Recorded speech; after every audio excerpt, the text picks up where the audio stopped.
Southern University here in Houston, Texas. And the Buller Center really is a center focused on collaborating with communities on projects related to air quality, water. We do work on disaster preparedness and recovery, equitable recovery. We work on everything. Yep, we work on everything. That's true.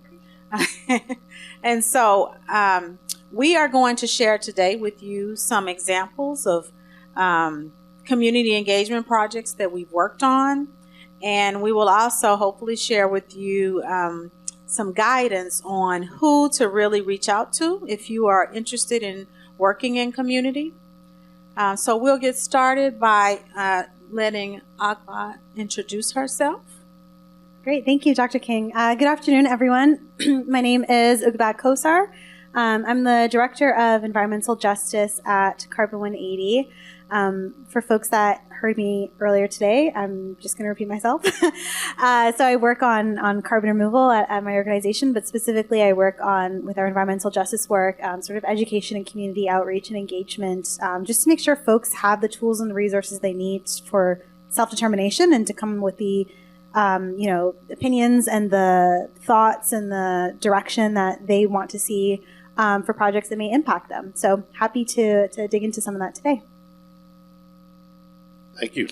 I'm Reverend James Caldwell. I am the founder and director of COCO, which stands for Coalition of Community Organizations. It is a nonprofit here in Houston, Texas, and the name is just what it says it is. It's a coalition of civic clubs, super neighborhoods, churches, businesses, schools, other organizations, our politicians, educators, all of the above, but mostly residents.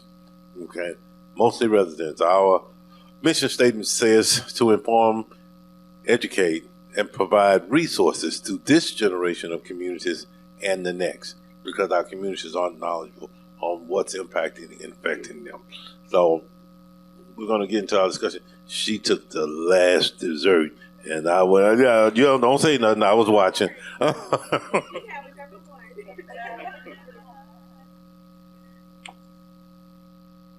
Let's get started. We'll start with you, Ahmed. Share with us some examples of a couple of community engagement projects that you've worked on, and let us know, I guess, why you think those are great examples, and maybe some examples of things as you're sharing. Yeah. Discuss some things that may not have gone so great, or things that you feel like should not happen in community engagement. Absolutely. I'm happy to. So in the work that I do with carbon removal, it's something that may not be familiar with everybody. Maybe folks have a general idea. Oftentimes people are more familiar with sort of the trees and the natural side of things, I guess you can say, with like understanding the role of trees and understanding the role of soils and how they're able to really draw down carbon. And then when you get onto the technical side of things, the familiarity there's a larger spectrum. And for me, I think the biggest takeaway in being able to do really effective community engagement has been leveling the playing field of information and really trying to address that information gap that exists right now. So when we think about doing outreach, the first thing we think about is, what do folks already know and what do they want to know, right? So really trying to communicate that information in a way that folks are going to receive it. I've also been in places where I speak with industry, I speak with policymakers, I speak with local organizations, I speak with other NGOs, and everyone speaks about issues completely differently. And sometimes they may be talking about the exact same thing, but there's a missed opportunity because folks aren't using shared language or an understanding. So that's really sort of the basis of the work that we try to do, is how do we get shared language out there? How do we break things down into layman's terms that anybody can understand? And how do we think about storytelling? So how do we connect the issues that we're talking about in a way that's really going to resonate with folks? So that's really sort of worked for us at a high level of like getting started on outreach. And then a lot more practical things, and some of these came up in our last session too. I mean, we always compensate people when we're asking for their time. I think that's incredibly important. So we think about, stipends, we think about transportation, we think about childcare. Like, these are things that are incredibly important for us to get people to be able to actually participate, right? Language access and translation services, et cetera, et cetera.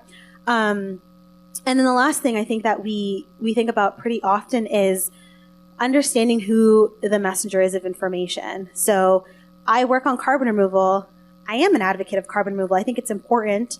Not everyone feels that way. Others feel very strongly opposed to it. Some are kind of in the middle of it. Some are in support of it. And so understanding who is giving the information is really important. So I'm not going to go in and just think folks are going to accept the information on surface value. I think a lot about who else can I reach out to, who's trusted, who then can translate that information in a way that folks are going to receive it. So just a couple things that we've thought of in the outreach that we've done.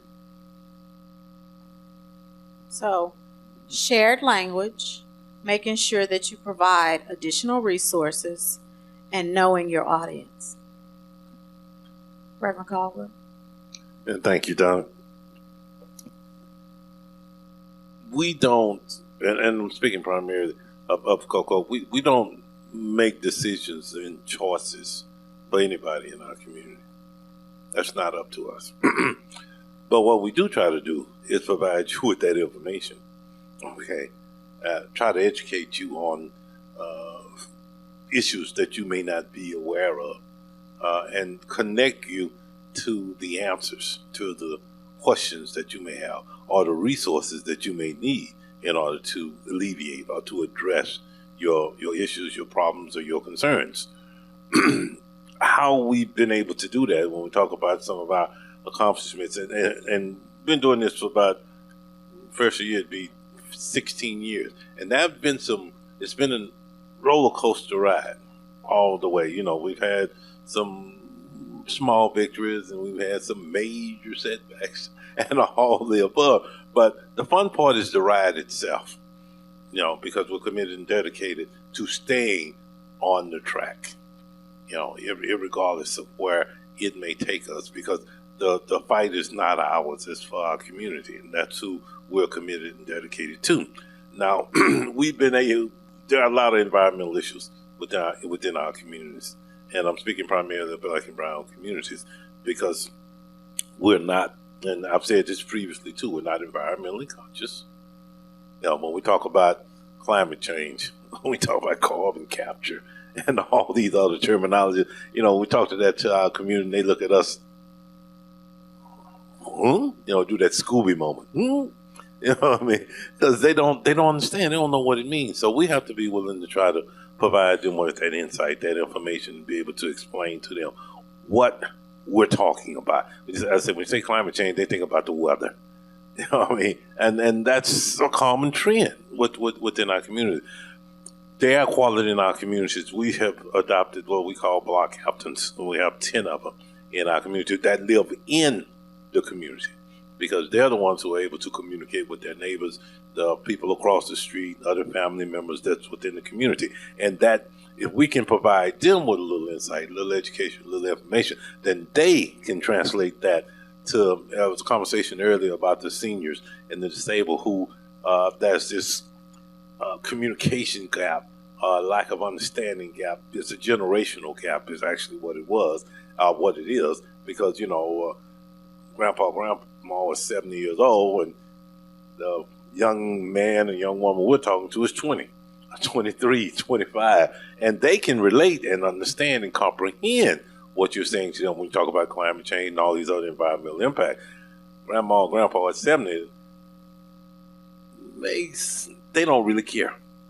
Okay, they don't really care unless you're able to make them care, to make it personal, to let them understand that what we're talking about, what is air quality, what is lead in the water, what is batch plants, metal recyclers, Superfund sites.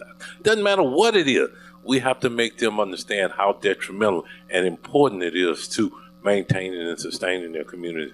We're able to put air monitors in the community that has never had air monitors. And Dr. King will speak in regard to something else that we were able to accomplish. That's why y'all heard all that noise when you're coming here on the phone.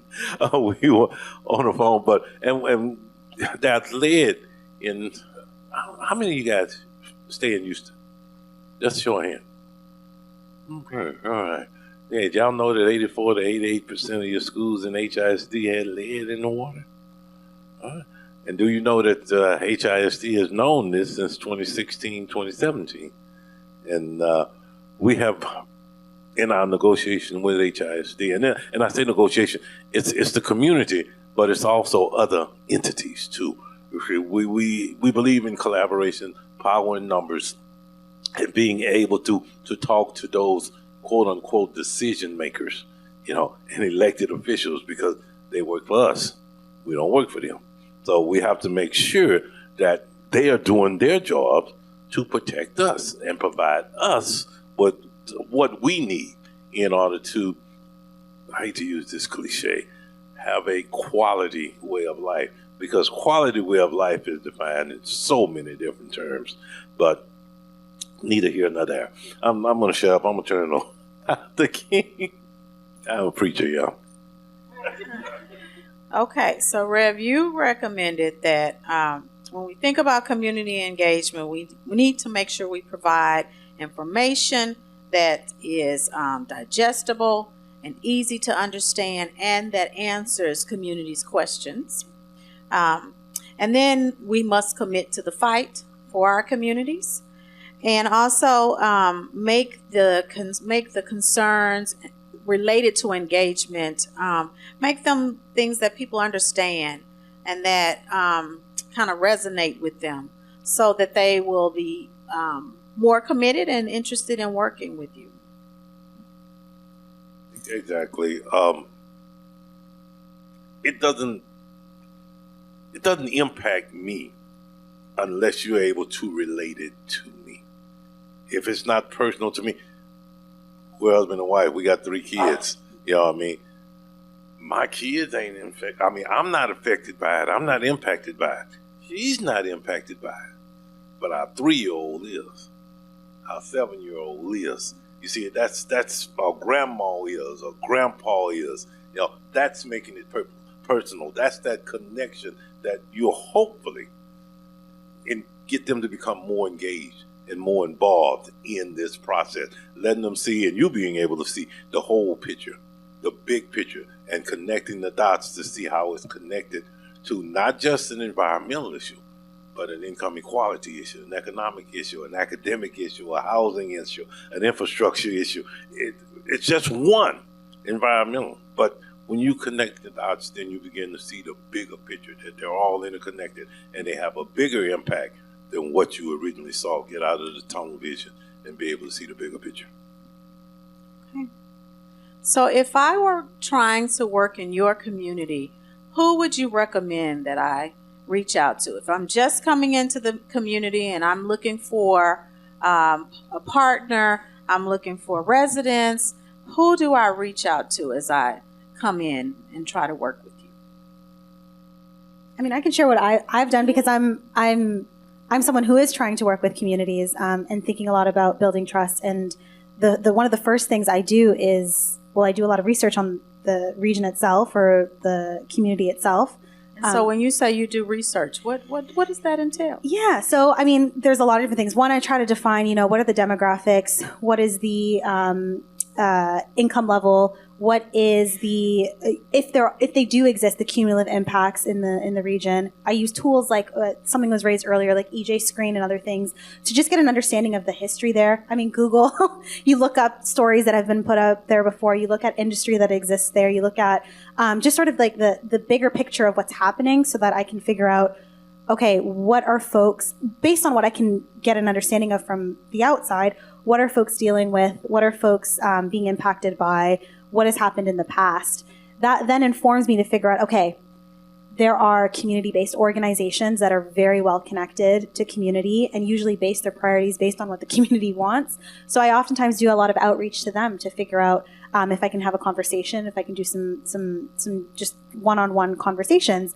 That being said, I think I really tried to be mindful of not being predatory in the process, where folks are inundated with requests from outside folks. So I have to think about myself too.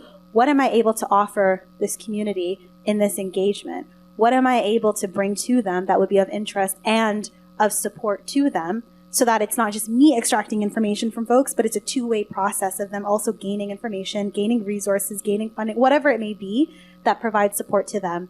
Then I reach out to those community-based organizations and those leaders, and I have some conversations with them, and they're usually able to sort of orient me to who is in the area, who to speak to, what the history has been, and just kind of going from there.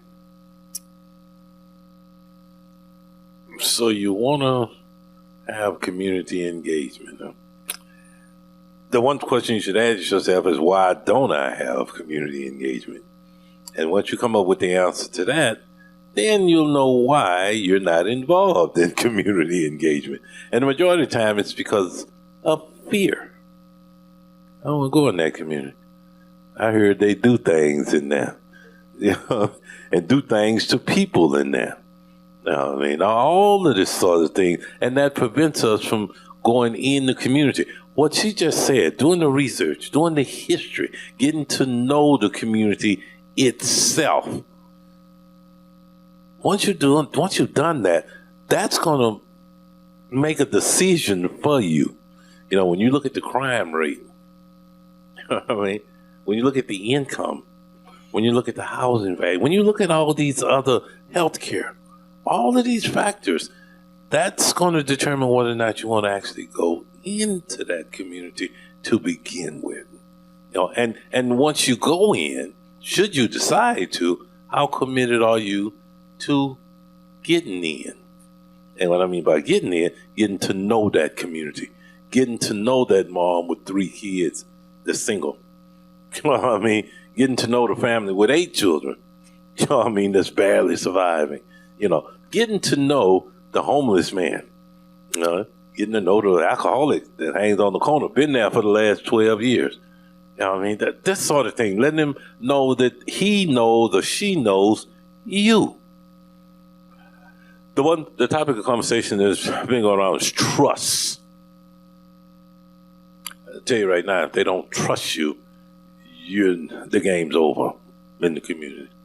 They don't trust you. And they have this knack to see through you.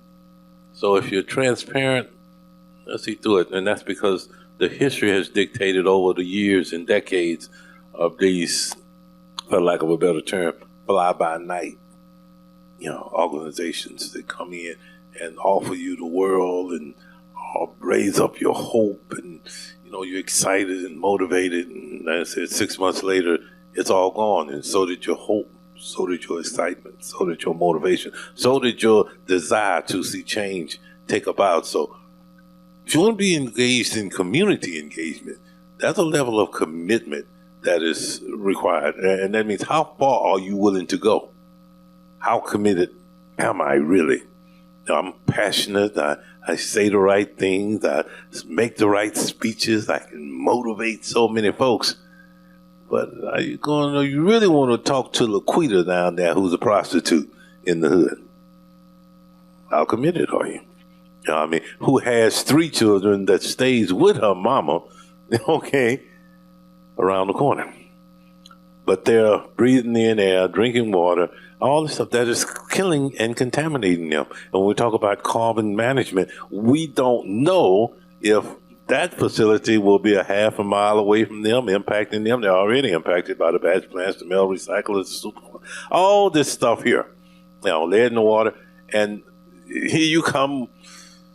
Well, it's another story. Go ahead, Doc. So we'll start by taking a few questions just based on what we've shared so far. So you spoke about the commitment that community engagement actually takes. What guidance or encouragement would you give to those individuals who go into the community and then maybe do experience a bit of hostility? How do you suggest they incorporate that into their larger vision of community outreach? In answering the question, why do I do what I do? Or why do I want to do what I desire to do? Understanding, doing the history and understanding the community itself. But making that decision to determine that in itself, the pain, the misery, the despair, the discomfort, the anger, the frustration that you see, if that's not motivation for you to change, then you need to reevaluate why you're there to begin with. You see, because it begins with a personal commitment and dedication and sacrifice. You see, if I'm there because, oh, this organization pays me $1,000 a week, then am I there for the community or am I there for that $1,000 a week? You see, so and understand this too. Nonprofit work is not profitable. Okay, you don't make a whole lot of money if you make any. Okay, so but understand that, and that's why the sacrifice, the commitment, and the dedication comes in. But that should be the motivating factor. The motivation factor should be change. You desire to see change for the better. I can think of a bunch of other cliches, but that's what it amounts to, change for the better. Hopefully that answered your question. I think the only thing I'll add to that is if you are not necessarily from that community, then come into the community through gatekeepers. So people like Reverend Caldwell are gatekeepers. So, kind of make relationships with the people who are leaders in that community, and then understand kind of how the community works and what that cultural context looks like. And the gatekeepers will make sure that you're ready to really work with community. And in coming into communities that you're unaware of, there are super neighborhoods, there are civic clubs, there are community organizations within there. And above all, there are the churches in the communities themselves. Every pastor in every community in Fillmore, the community knows them or knows of them. Whether you want to fellowship there, whether you want to worship there, whether you just want to have that conversation with them, have that conversation. Do that fellowship. Worship with them, whatever it takes, if you're committed to bringing about change in and around that community, because that's what it's going to take. It goes back to the trust issue. Trust means that I have confidence in you. The reason why pastors are looked up on in the community is because the community trusts them. They have confidence in them, that they're going to give them insight, give them direction, give them truth, be transparent. They ain't going to give them no money, but but they'll give them all these things that they need in order to help to improve their quality of life or make their lives better. I know y'all got about 25 questions in here. It's about 25.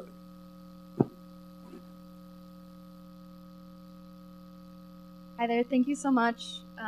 It's my second time attending this session and learning so much from both. I think I have two questions. One is the third sort of edge of the triangle of trust and commitment is accountability, and I just want to get a sense or an opportunity for you to reflect on what type of accountability mechanisms make sense to you or seem appropriate, maybe advisory boards or these agreements, but maybe there are other things that we're not thinking about that we would love to hear about. And I won't ask my second question yet, but accountability. I think the first thing that comes up for me, you said the Community Advisory Board. I would say the Community Oversight Council, where they actually have powers in intervening with projects, I think is incredibly important. So, that how the project is going, that information should be fed to a Community Oversight Board that's created with members who are living in and around that facility. And they would have the legal authority to intervene with projects and flag on the play if something isn't being done the way that it was promised to be done. So that's sort of one hand with I know you've mentioned community benefit agreements before, those legally binding documents. I think those are incredibly important because it's a legal document that upholds what industry is going to promise a community is what they're going to be able to do. And so having that written out in legal in a legal document paired with the community oversight board to make sure that those agreements and the parameters within that are being met, I think are two pieces of accountability. I think the third thing, and this is me putting my carbon removal hat on because I'm in the weeds there, is accounting, right? And methodology. So you're saying you're removing X amount of carbon and you're storing it here and there. Like, how are we making that information publicly available for folks? And what sort of methods are you using to ensure that that's what's happening, right? Making sure that data is both done in a really transparent way and shared in a transparent way for people to then consume, I think is another method of accountability. So really strong monitoring, reporting, and verification of projects too. So one of the reasons that when you all came in, you could hear noise is because Reverend Caldwell and I were in a meeting. And so 4 of the community-based organizations here in the Houston area collaborated and applied for the EPA air monitoring grant and were awarded. Yes. And so in doing that, this collaborative kind of created what accountability should look like when we think about air quality in the Houston area, when we think about who can monitor for air quality, when we think about who owns the data, when we talk about air quality and monitoring. And so they created their own system for accountability in terms of data ownership, in terms of who can actually do that kind of work, and then what happens with that information. So what do they then decide to do once they have data? And so that to me was just an example of accountability. I think another good example is the EPA coming in recently to work on the creosote contamination in Reverend Caldwell's community. So here in Houston, in one of the neighborhoods, there is an old Southern Pacific site now owned by Union Pacific, and that site is contaminated with creosote. Creosote was used for wood preservation. So the wood planks that we see on our railroads, those were at one time treated with a mixture called creosote. Unfortunately, creosote is a carcinogen. And so the Fifth Ward area is an adult and childhood cancer cluster now because of that contaminated site. Well, EPA has now come in and they are overseeing testing and are working to create a system where residents have a voice in the testing, where residents have a voice in understanding data that they collect, and making sure that the findings are transparent and they're able to understand, what was done, how it was done, and what the findings are. And so that kind of a relationship, the group is called a CAG, I think, it's basically a community advisory group.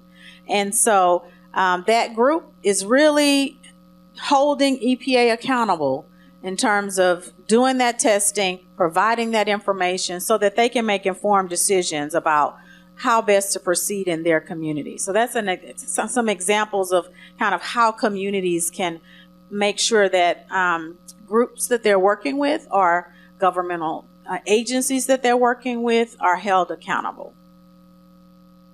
And Dr. Keene's being modest.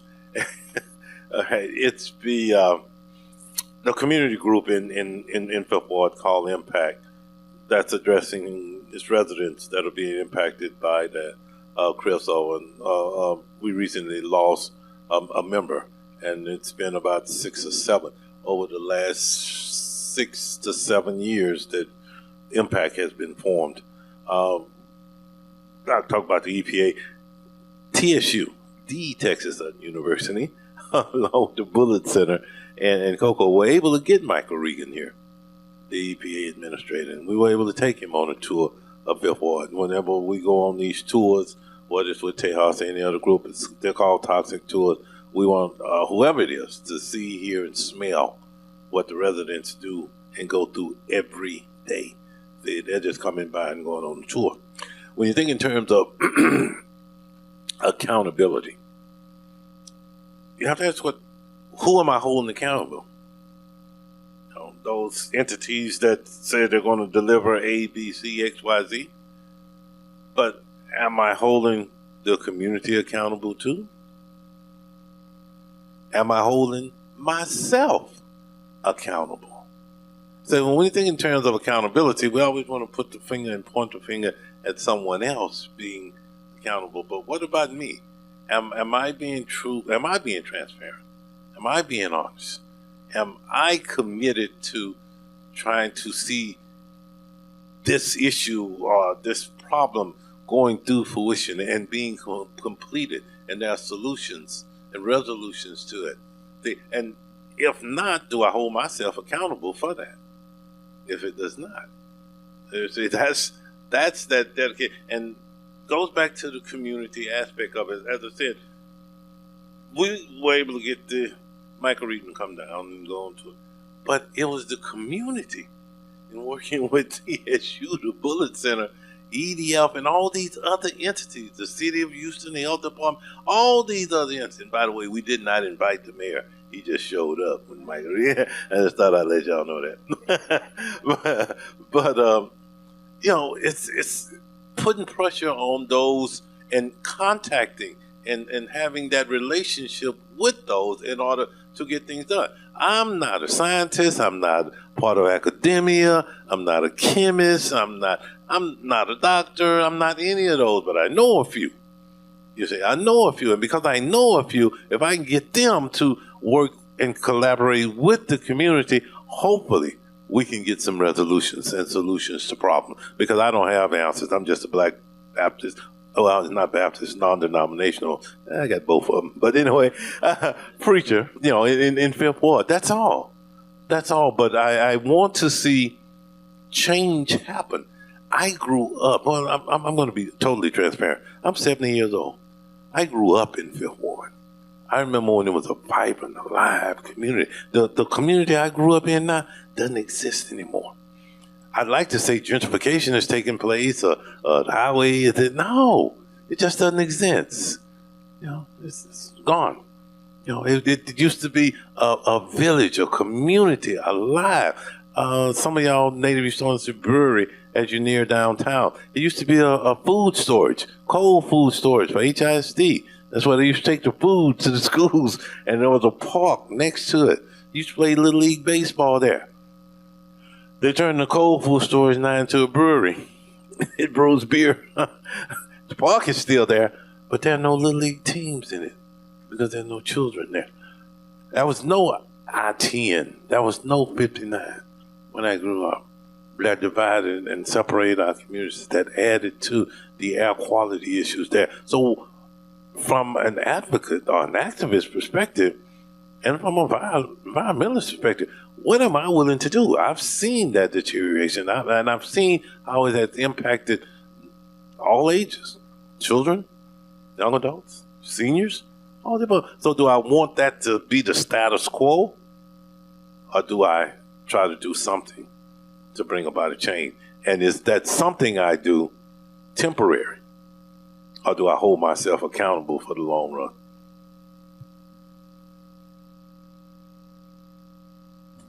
Any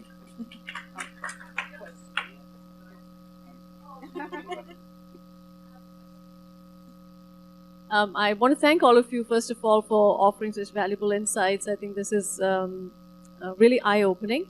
I want to ask something based on, Ugbad, what you had said, but Reverend Dr. King, Ugbad, all of you, please feel free to give us examples. I'm particularly interested in what you said about shared language. In the mayor's office of resilience and sustainability, where our focus is on implementing projects related to both of these topics. The thing that we stub our toe on all the time is just that we are in our own technical bubbles.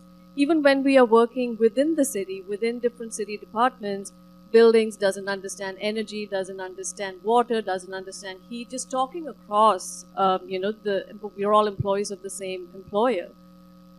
I can only imagine how exponentially worse it gets when you talk about really technological projects like the ones that we're talking about today, and then you also add in community into that mix. So the idea of shared language is really important. what I would love to hear are examples where that has worked and how you actually kind of discovered or developed this shared language. Yeah, that's a great question. Thank you for that. I can't take all the credit because we have an entire communications team that really does help us practice, what works, what doesn't work. I think one of the things we do often too is we talk to people that aren't in the space whatsoever before to see, like, what did you take away from that? How did you understand what I said? And there's always very similar things that get pulled out based on just like testing out your language with someone that has nothing to do with climate, environmental justice, carbon management, whatever it may be. So that's sort of one of the first things that we try out often. Videos, images, infographics. I mean, a lot of people are visual learners too. And so any way that you can bring pictures and videos and actualize what it is we're talking about really helps people sort of start to understand, you say direct air capture and no one knows what you're saying. You show a photo of this giant thing with fans and people are like, well, what do the fans do? And then what happens once you capture, like, what happens next? And what's this thing that's in the corner there? What does it do? So that has been incredibly helpful for us. And then the last thing is, I sit and listen to like lectures and roundtables and town halls that have absolutely nothing to do with what I'm working on as well. Because I try to pick up on how do people describe the issues that they're facing, or how do people describe the solutions that they're trying to put forward, and use that to figure out, okay, it seems like everyone has a pretty strong understanding of X, Y, Z. So I need to use this when I'm trying to describe direct air capture or carbon management or reforestation, whatever the topic is. So just a couple things that I've tried doing. Okay. Over the years, the community I grew up in, it was predominantly black. It is now 41% Hispanic, okay, and black. So that language barrier, and let's be realistic. Let's bring it up to real time. That's an immigration issue in Texas. I think we all are aware of that. So our ability to communicate with whether it's the Hispanic community, the Indian community, the Asian community, doesn't matter. We have the Vietnamese community because they're growing communities. And in Houston, it's diverse. So how do you do that? How do you get that language across or that message across? What she said is part of it. Because a lot of folks are visual readers, visual understanding. But we also have to utilize their language. What we do, we share a lot of our information in Coco via email, and we'll do it in English and in Spanish. And I think we just recently started doing Vietnamese. Vietnamese or Chinese, one or the other.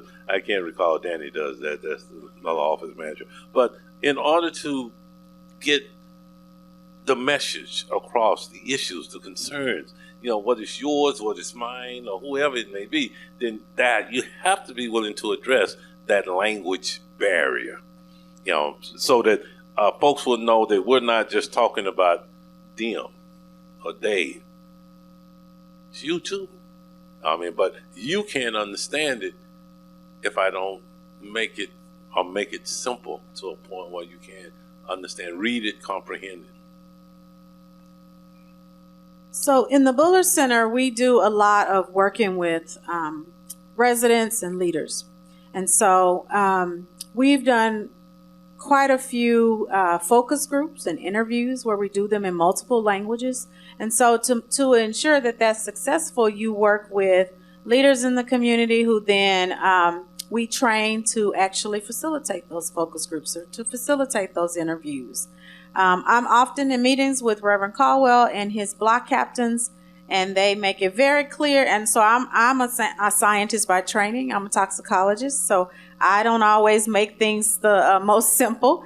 And so they make it very clear that they have no idea what I'm talking about, and we need to take these slides and start over. So I think a lot of this information, so as we sit here today and we really think about how are we going to explain carbon capture to communities, we have to, one, train our leaders. And then our leaders will train us on how to really make it simple for everybody else. So, pull together a team of leaders in the community. I think we talked earlier about super neighborhoods. That was a conversation we had in our first session. Maybe pulling together the presidents of super neighborhoods, the civic clubs, complete community leaders, and just really bringing them together to help you kind of look at it, develop information, kind of ground truth it, and make sure that it works in their community. Even having them share some of it. So having them do videos and do the storytelling for you. I think that those tactics have been very successful for us in the Bullard Center. And it helps to develop relationships. So then when you need to work in Fifth Ward, because you worked with Reverend Caldwell on creating an infographic on carbon capture, you now have a relationship with him. And when you need to do work in that community, you pick up the phone, you call Reverend Caldwell, and he's there and available to help you do your work. So I think it creates bi-direction communication. We don't have a communications team, unlike we don't. That's me trying to figure out what to do. But I do know that it creates bi-direction communication, and it makes whatever information you share more impactful.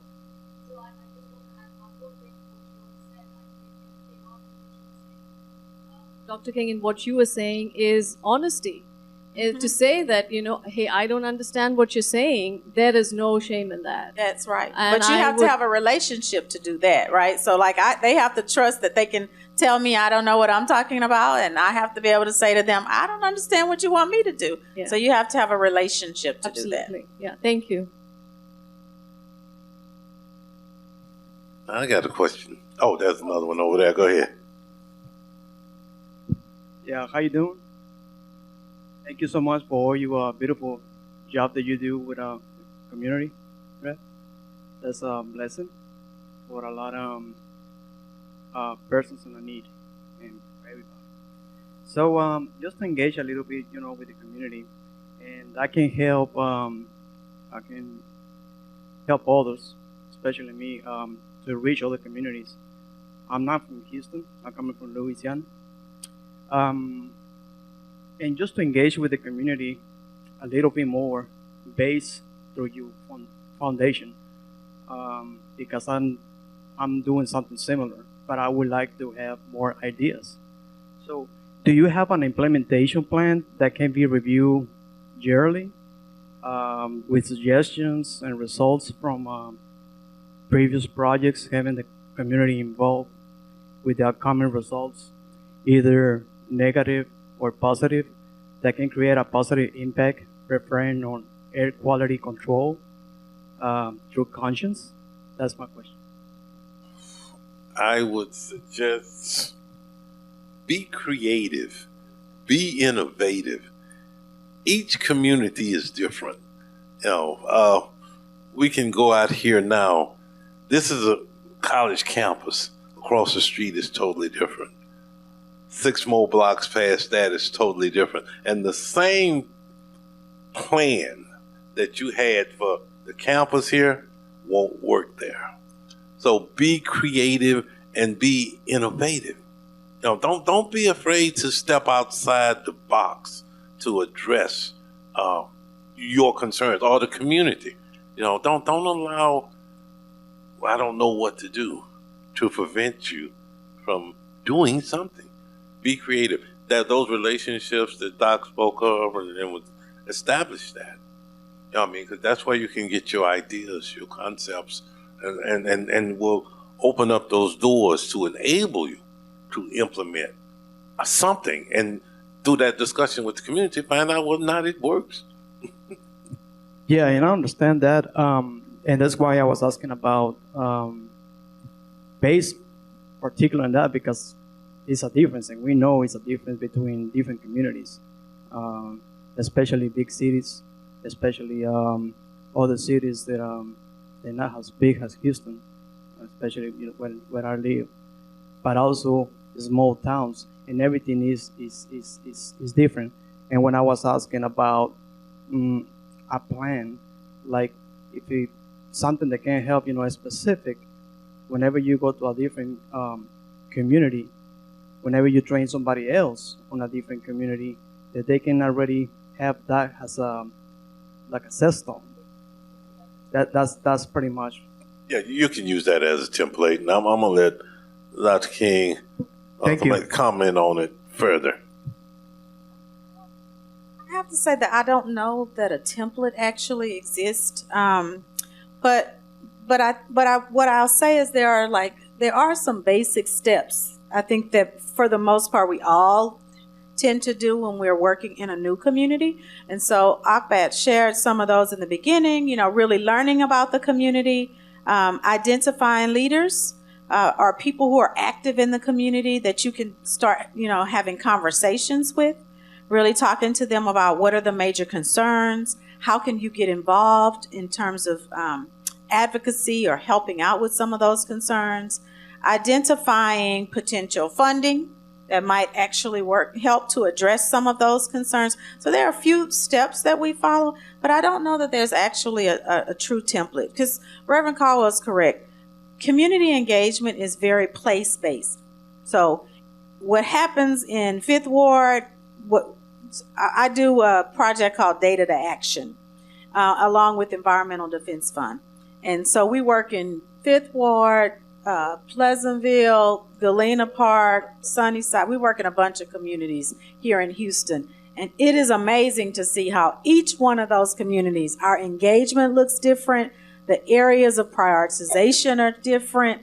The people who are involved are different. In some communities, it's youth. Sometimes youth are really interested in a topic. In some communities, the seniors have been in charge, and they've been in charge for many years, and they take care of everything. In some communities, it's PTO. It might be PTO and parents that might be involved. So you kind of have to figure out who are you seeing really working in your community? What kinds of issues are people really galvanized about? What are people really interested in working on? If you don't pick an area that people are really interested in working on, you don't get community support.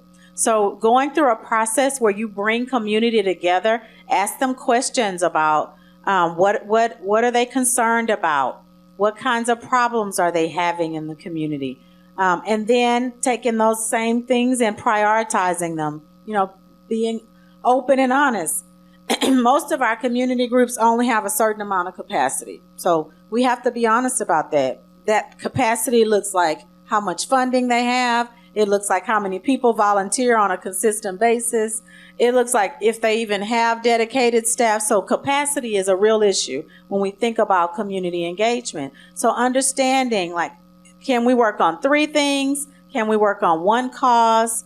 Really having that be clear. And then if we're going to do that, who are we going to collaborate with? Who should we bring to the table to work on this with us? And how do we get funding to do it? Does that answer some of it? If I can add on to that really quickly, I spoke with someone who works in, I think it was the city of Portland before, and they were working with the city, and they were tasked with coming up with a climate action plan. And they actually pitched flipping the plan on its head, where instead of having it come from the city, they provided funding for a whole host of different community members.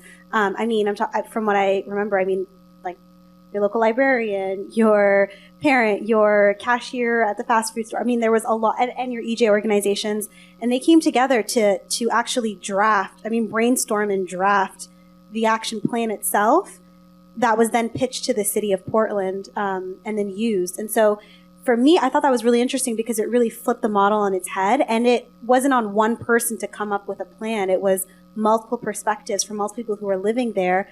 And it was up to the city to then translate that and figure out how to make it fit with the plan that they were trying to put forward. So there was a common goal of it was a climate action plan, so it has to tie back into that. So that was sort of the organizing principle. And then there was a lot of really interesting sort of community input, and that feedback was integrated into actual policy. So another starting point maybe for you. And keep in mind, too, that when you go into a community, it's not just in relation to yourself, but anyone here. The information that you share with them, the encouragement, the commitment that you share and provide them, you're creating some future leaders. community leaders in those particular communities and organizations, because you're the motivating factor, you're the inspiration, and the cause and the just is what drives them to try to achieve success in that process. I said I had a question earlier, and that question basically is, how many of y'all know what carbon management is? By show of hands. Oh, we got about 5. We got a few ifs, but that's why the discussion, the conversation needs to take place, because that discussion, what we're discussing, is impacting you, me, and people we don't know, and communities that we've never heard of. So that's why that discussion needs to take place, and why it's necessary to, for lack of a better term, flip the script. You know what I mean? Get out of the norm. You know what I mean? Because it's going to take some innovation. It's going to take some creativity in order to achieve, the success that you desire to achieve. I mean, so the status quo, the business as usual standard, doesn't work anymore in our communities. So you're going to have to be creative. You're going to have to be willing, and don't forget the money component attached to it. Baby, want to get paid? No, I'm just joking. But if you're going to come in with organizations, offer a stipend, offer something to the community, because we're talking about an income level that's not exactly equitable.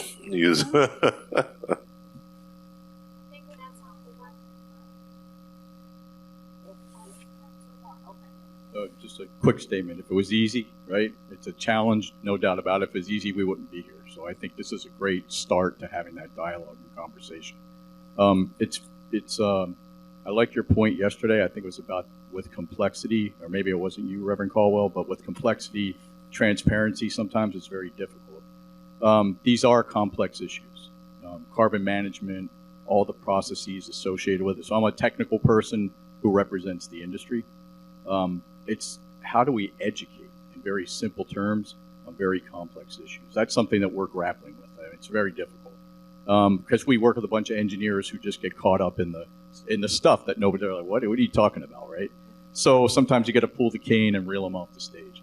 But I think there is no template. I agree with that. Every community is different. So I work for a pipeline operating company formerly, and community engagement is huge. You have to know the communities you run through, and for companies that have thousands and thousands of miles of pipeline systems, that is a huge challenge, because every community is a little bit different. And the last thing you want is, if there's an emergency situation or release, is that to be the first time you're dealing with community leaders and first responders. So that's very important. I think the industry recognizes that. It's not easy. Like I said, some people do it really well, but not everybody. And the only point I make back to the template, there is a government, public interest, and industry standard recommended practice being developed on for pipelines specifically, but pipeline public engagement.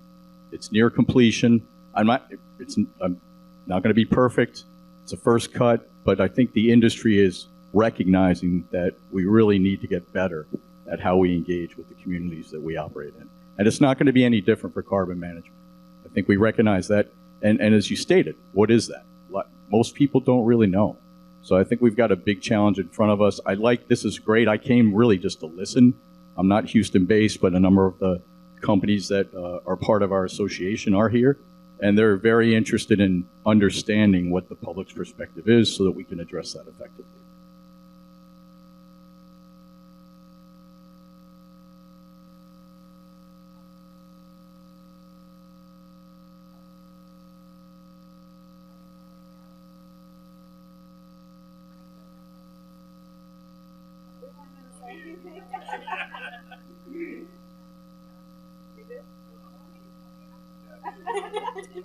No, because I just want to add on to because he was kind of taking where I was going, is that this is something that's complex. Carbon management is something that's very complex, and that's something that and I'm one of the scientists that you want to yank off the stage, but I'm trying to learn how to speak.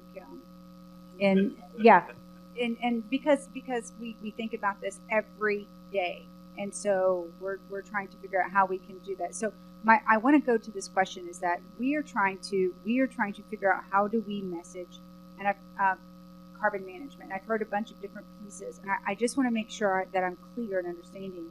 Is it we hear all different kinds of things, for geologic storage. What is geologic storage? What does it look like? What are you talking about? Do you think hands-on? Do you think movies that show like fluids moving through pores? Like, what is it that we can show you that potentially, is it visual? Is it hands-on? Is it paper? Like, what can we show you guys so I mean, and it's almost just like for you, because you educate communities all the time. So we're trying to understand how can we educate you so that you can educate the communities. That's where I'm going with this, because I want to make sure we don't leave here not understanding what people need, and it's for the whole group too. We need to understand this. Yeah, I can start.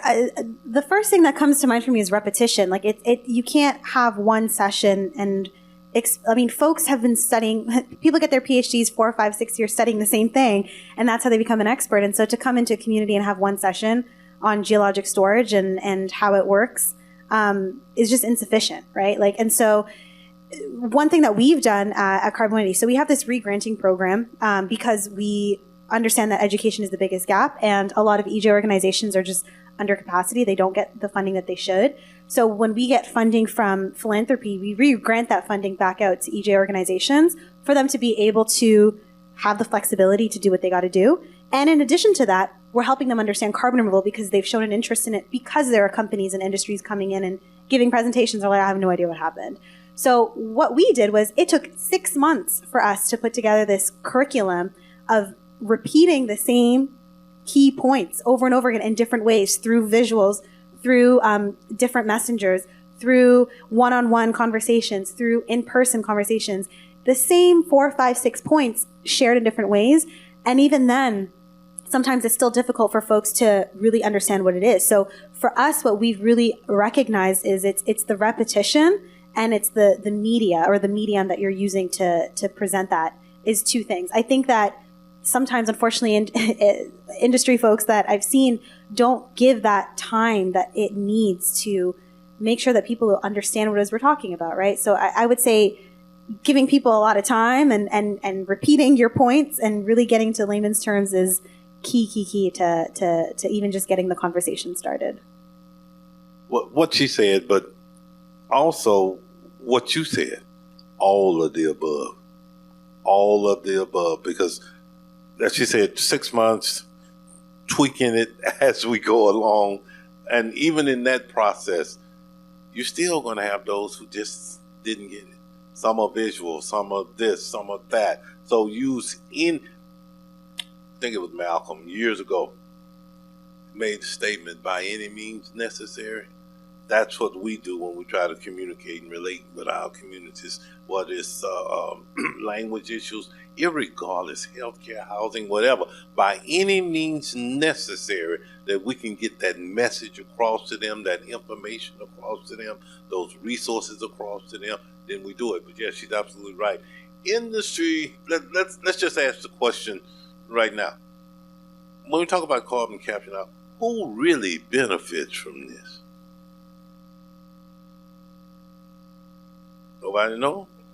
Exactly. I don't think any of our communities are going to get billions of dollars in profit over the next 15, 20 years in regard to carbon capture, all of the above. Carbon management comes into play. So they're going to benefit it. So they're going to, and I made this statement in the previous meeting, they're going to put lipstick on that pig. They're going to put makeup on it. It's going to look real nice, but it's still a pig. Now, that's not to say the pig is bad. I like bacon. I like pork chops. Okay, I like it.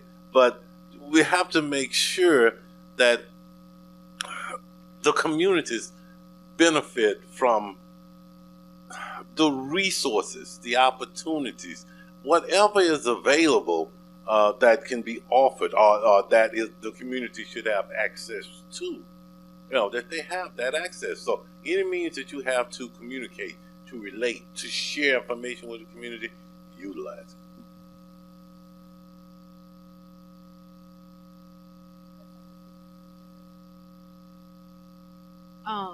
I'm a former teacher, so getting information and getting people to understand certain things, you have to, if you're coming from a technical perspective, you have to make sure that you're using language that everybody will understand. So breaking it down to even to a kindergarten level, so that one, they can grasp what you mean, and then also understanding that people's attention spans are very short, right? So having them in a meeting or educational seminar for 3 or 4 hours won't be very efficient if they have no idea what's going on, right? So presenting it in a manner that will be one, not necessarily entertaining, but something that they can actually do, like physically to comprehend or like retain that information.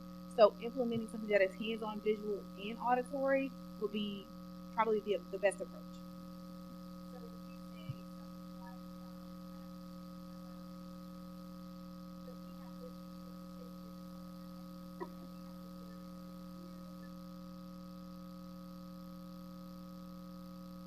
Manipulatives, like you can actually touch, feel,